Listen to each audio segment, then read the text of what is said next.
ময়মনসিংহে মোটরসাইকেল চোর চক্রের ৩ সদস্য গ্রেপ্তার।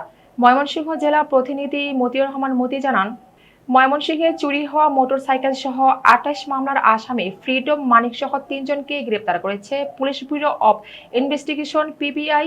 ভোরে গৌরীপুরের বিভিন্ন এলাকা থেকে তাদেরকে গ্রেপ্তার করা হয়। দুপুরে পিবিআইয়ের পুলিশ সুপার মিজানুর রহমান জানান, ২৯ এপ্রিল সন্ধ্যায় নগরীর হেরা মার্কেটের সামনে থেকে মোটরসাইকেল চুরি করে একটি চক্র। পরে সিসিটিভি ফুটেজ দেখে চক্রটির পরিচয় নিশ্চিত করে তথ্য প্রযুক্তির সহায়তায় ফ্রিডম মানিক, মোস্তাফিজ ও সোহেলকে গ্রেপ্তার করে পুলিশ। এ সময় তাদের কাছ থেকে চুরি হওয়া মোটরসাইকেলটি উদ্ধার করা হয়। গ্রেপ্তারকৃত আসামিদের আদালতে সোপর্দ করা হয়েছে বলেও জানায় পুলিশ। ২৬ তারিখে সন্ধ্যা আনুমানিক ৬টা থেকে ৮:৩০টার মধ্যে ময়মনসিংহ শহরের হেরা মার্কেটের সামনে থেকে বাদী আলামিন শরীফ শিফা তার একটি নীল রঙের সুজুকি জিক্সার ১৫৫ সিসি মোটরসাইকেল চুরি হয়। তো আমি জয়েন করার পর মানে ফেসবুকে হঠাৎ দেখি একটা ভিডিও ভাইরাল, মানে সবাই লাইক শেয়ার করছে। তো আমার নজর গেল ওইখানে। তো দেখলাম যে সিসি ক্যামেরা হয়তো মানে কিছুটা মানে স্পষ্ট না, তো স্পষ্ট একটা ভিডিও দেখা যাচ্ছে।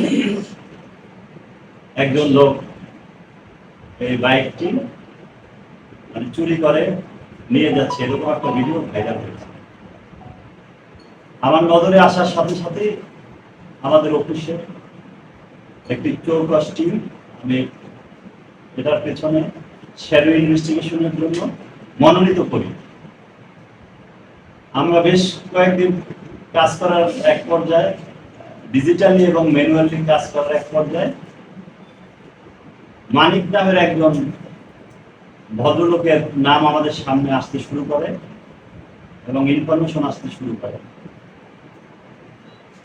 তো তাকে নিয়ে কাজ করার এক পর্যায়ে তাকে আমরা গতকাল গৌরীপুর থানাধীন এলাকা থেকে আমরা গ্রেপ্তার করতে সক্ষম হই এবং তার বিবৃতির আলোকে